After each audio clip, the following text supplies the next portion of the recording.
All right, next up, we're at nomenclature, which is probably one of my least favorite parts of the course because it's pretty tricky, pretty difficult, and it's, but it's something that needs to be learned.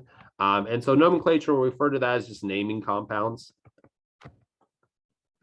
Right. In order to be a chemist or to know about chemistry, you want to talk to other people about chemistry. In order to talk to other people about chemistry, we need to be able to name what we're talking about, right? We need to understand when we say water, people think H2O, that kind of thing.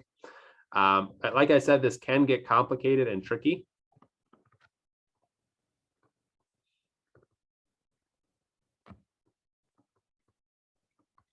The solution to that is just to practice.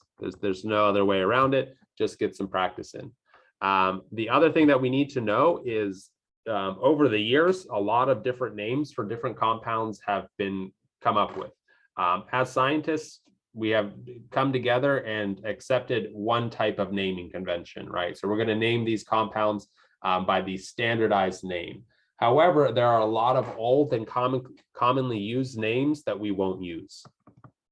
So there are a lot of old / commonly used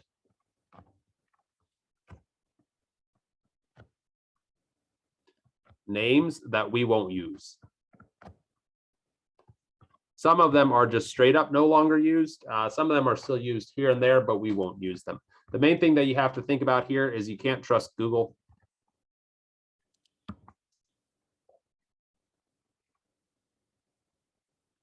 Right, so if you just type in a formula into Google and copy down the name that comes up, a lot of times it's going to be the common name, and then it's going to be very obvious that you're just Googling the answer, which is, of course, a form of academic dishonesty. So don't trust Google. Go by your standardized names and take the time to learn the nomenclature.